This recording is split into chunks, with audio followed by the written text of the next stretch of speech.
हरि मोहन जी दिल्ली से। शेरश महाराज जी। राधे राधे महाराज जी। महाराज जी, एक ग्रस्त व्यक्ति को अपनी कमाई का कितना हिस्सा दान या पुण्य में लगाना चाहिए? 10%।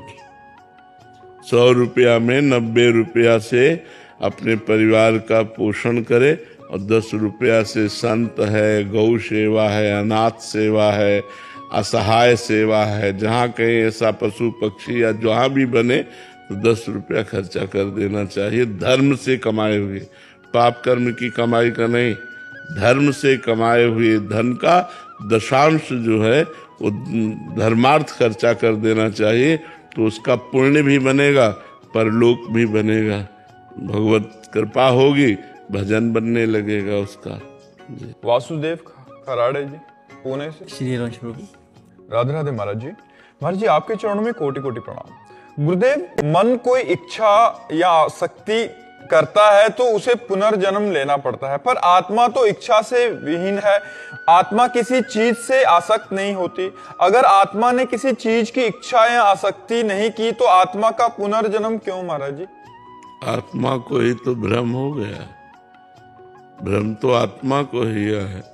आप हैं आत्मा, आप ही तो हैं आत्मा, लेकिन आपने अपने को शरीर मान रखा है कि नहीं?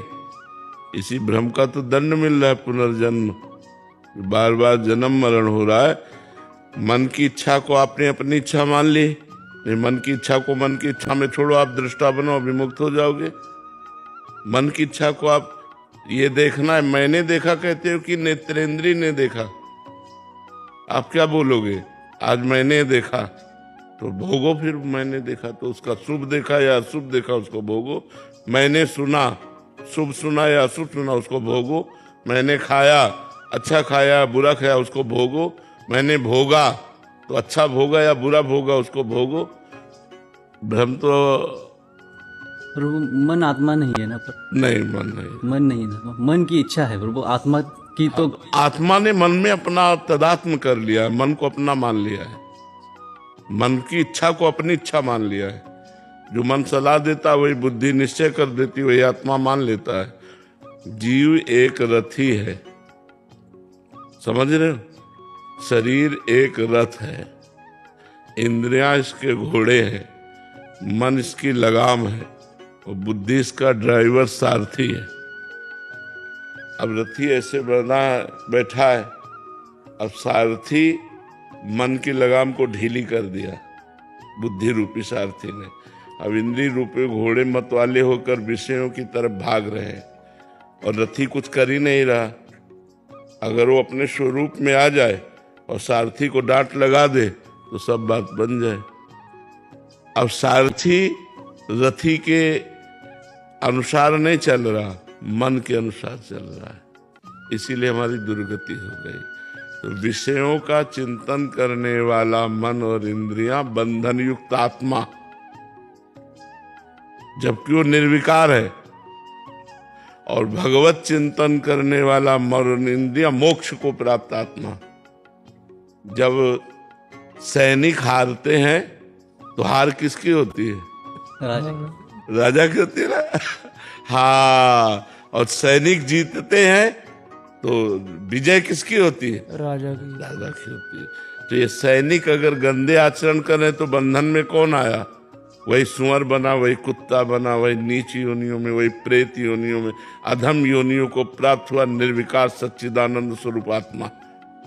तो इनको ठीक करने के लिए मनुष्य जन्म मिला है कि हम इनको ठीक कर लें, इनमें हमारी आसक्ति हो गई है। आज मेरा मन कहता है ये खाना है, ये खाना है, लेकिन आज मैंने ये खाया, कहता मन है और खाया मैंने, तो अहंकार विमूढ़ात्मा करता हमिति मन्यते, मैंने किया, मैंने खाया, करता और भोगता भाव, तुम मरो फिर भोगो। ये दुर्गति हो रही है अज्ञान के कारण।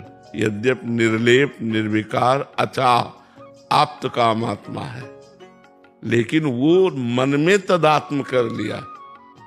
मन इंद्रियों में, इंद्रियां भोगों में, दुर्गति हो गई। इसीलिए तो शास्त्र स्वाध्याय सत्संग के द्वारा हम ज्ञान अर्जन करते हैं, और गलत आचरणों से अपने मन इंद्रियों को बचाते हैं और भगवान के चिंतन में लगाते हैं, हम मुक्त होते चले जाते हैं। जिन जिन विषयों का त्याग होता गया उससे मुक्त हो गए। सर्व विषय त्यागी मोक्ष को प्राप्त हो गया।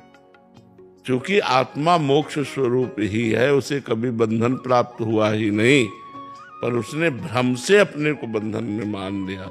अब ये भ्रम जब तक, जैसे शरीर तुम नहीं हो, शरीर एक ढांचा है पांच भौतिक, लेकिन पूरा तदात्म है कि नहीं, मैं शरीर हूं।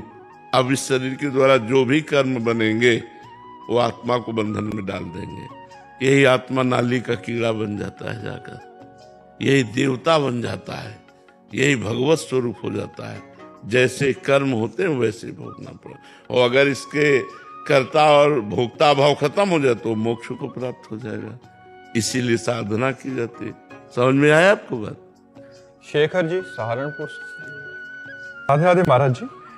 गुरुदेव भगवान श्री जी ने हमें जितनी संपत्ति, यश, मान, सम्मान दिया है, हमें उसमें सबर संतुष्टि क्यों नहीं हो पा रही? और ज्यादा इससे कभी नहीं होगी, एकत्रित करने की इससे कभी नहीं होगी, कभी नहीं होगी। क्योंकि इसका नाम माया है। माया जो कभी तृप्त ना हो, चाहे जितना भोग लो। जैसे एक पुरुष पूरे विश्व की समस्त स्त्रियों से समस्त जौ धान्य और समस्त बैंक बैलेंस का स्वामी हो जाए तो भी उसे तृप्ति नहीं होगी। संतुष्टि कब आएगी जीवन?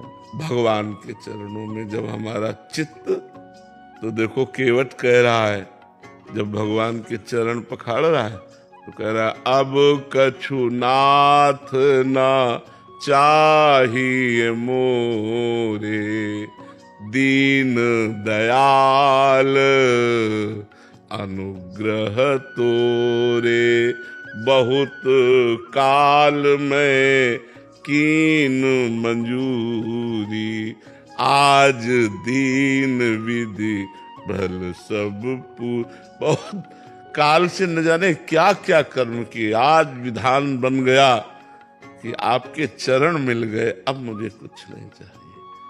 जब तक भगवान के चरण न मिलेंगे तब तक शांति नहीं।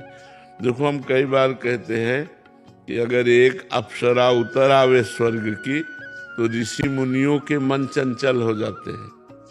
जिन्होंने अपने मन को अधीन कर लिया है, प्राप्ति हुई है तो भगवान के चरणों का आश्रय लेने से हुई। भगवान नाम जप करते करते तो हृदय से आ जाता है, अब कछु नाथ चाहिए। नहीं, ये सब झूठा है, ये सब झूठा है। देखो आप लोग तो गृहस्थ में हर भोग भोगे हुए हैं, क्या आपका मन उन भोगों के लिए लालायित नहीं है? क्या मन ऐसा कहता कि बस अब तृप्त हो गया? नहीं, फिर वही नई चाह, फिर वही नए ढंग से भोगने की चाह, फिर नए शरीर को भोगने की चाह, नए भोगों को भोगने, ये है। और ये आज से थोड़ी चल रही, जब से सृष्टि हुई तब से हमारी चल रही, तो आज तक पूर्ति नहीं हुई, इस जन्म में भी पूर्ति नहीं होगी।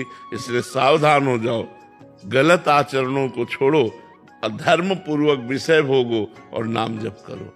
धर्म पूर्वक चलोगे तो विषयों से वैराग्य हो जाएगा, और अधर्मिक विषय भोगोगे तो उसमें राग हो जाएगा और दुर्गति हो जाएगी। जैसे आप एक नियम ले लो कि हम अपने धर्म की कमाई से ही उदर पोषण करेंगे, अपनी पत्नी से ही केवल अनुराग रखेंगे, कभी कोई पाप नहीं करेंगे, तो आपका मन भगवान की तरफ चलने लगेगा, भोगों से हटने लगेगा। और जब आप इधर उधर दृष्टि डाल के गलत आचरण, तो मन आपको फंसा देगा।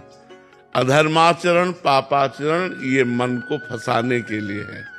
मन फंसा जहां भोगों में तो दुर्गति हमारी पक्की, और मन भगवान में फंसा सदगति हमारी पक्की। मनुष्य जन्म मिला है मन को भगवान में फंसाने के लिए।